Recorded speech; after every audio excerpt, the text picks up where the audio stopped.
Hello everyone. In this session, we are going to discuss about Crossplane. Okay, this is one of the tool which can run on top of Kubernetes and can manage non-Kubernetes resources, external resources, mostly the cloud providers such as AWS, Azure, or Google Cloud. So this particular section covers what is Crossplane, installation of Crossplane, how we can integrate with AWS, and then we will create the S3 bucket using Crossplane. So what is Crossplane? Crossplane, uh, we can install on top of Kubernetes cluster, and it can go and manage the non-Kubernetes resources such as AWS based resources. We can manage it. This particular platform is allowed to install and build on top of Kubernetes. It will install the custom uh, resource definition, which is custom CRDs, which we will be setting it up on existing Kubernetes cluster. Okay, so Crossplane can help us to manage and interact with different Kubernetes, different external resources such as AWS, and in that case, the Kubernetes cluster where we are installing the Crossplane, sorry, that will be central piece of resource. From there, you will do the management of non-Kubernetes resources. So Crossplane helps us to manage and interact with different resources from a central place, making it easier to use and control it.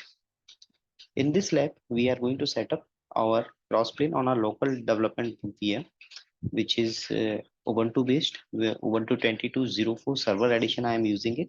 That is running in my VMware workstation. The configuration is 4 GB RAM, 2 CPU, 60 GB hard disk, and I have installed Kubernetes cluster using kubeadm utility. For more steps, you can see this block. In this block, what we have done it. First, we have installed Docker. Then we have installed kubeadm, kubectl, and kubelet. Then we have executed the command kubeadm. As we have switched off the SEP memory, and then we have executed the command kubeadm init. Then once the config file is generated, copy the config file in the home directory of the user, and then install the Fresnel plugin. Since I am using the single node cluster, I need to switch off the taint. I need to untaint the master. So you run the command kubectl get node. Get node will give the node name. Then you will run the command kubectl describe node, name of the node, and grep for taint, where T is capital. You'll get the taint value. Then you will run the command kubectl taint node, name of the node, the taint value, and hyphen. It will untaint the node. In this screenshot also you can see it. I have executed the command kubectl describe node. My node name is k8s and grep for taint. It gives me the taint value, and then I'm running a command kubectl taint node, name of the node, the taint value hyphen. It will do the untainted part. Once it is untainted, I can run the workloads. Now I'm going to install the Helm chart. Helm chart we require because I am going to install Crossplane using Helm package manager. Once Helm chart is installed, then I'm going to add the Crossplane repo, update the Helm repo, then installing the Crossplane. In the Crossplane namespace, we are creating the Crossplane namespace, Crossplane hyphen system namespace, and there we are installing the Crossplane. Once the Crossplane resources are installed, we are just checking it out whether all are running or not using this command kubectl get nodes hyphen and crossplane hyphen system. Once this is done, then on the AWS side, what we have to do is we will go and check the IAM role. IAM, under that you will go and check for your user. I assume that you have already created the user. If not, go and create a user and provide the admin access role to that user. In my case, I am using that one only. And then you will go and create or click on the secret credential. Under secret credential, you will get access key. Create the access key. While creating the access key, it will ask you purpose. You say application running outside AWS next, and it will generate the access key and secret key, which I will not recommend that share with anyone. It is kind of access to your AWS console. It is a username and password. So please do not share with anyone. Once it is created, Then you will note it down on your Ubuntu machine. Okay. Now in the Ubuntu machines, you will go and install the AWS S3 providers. Okay. S3 provider, we will say API package crossplane.io. This is the API version. Provider, kind, name of the provider.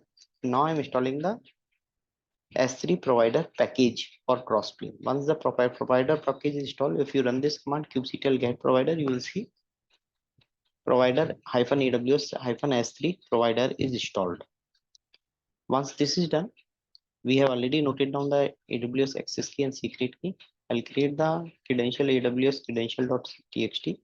I'll provide, this is my profile name, access key ID, secret key ID, copy the value here. Then we will create a secret. Secret is a Kubernetes resource. Creating a secret using command line, create secret, type is generic, secret name, AWS-secret, which namespace we are creating, crossplane-system from file and provide the txt file. Once secret is created, describe the secret. This is done. Then we are going to set up the provider config. In the provider config, we will mention whenever a Crossplanes wants to connect to the AWS, how will it connect it? Which secret it has to use it? So it will be AWS abound.io, kind is provider config, name is default. We are providing credentials, source is secret, and secret reference we are giving it. In the reference, we are giving namespace, name, and the key. Once this particular thing is created, now I'll go and create the S3 resource using Crossplane APIs. Okay. So what I'm doing it here, API version, kind bucket, generate name, because since bucket S3 bucket, whenever I'm creating it, I want the first prefix must be the standard and last it will randomly generate it.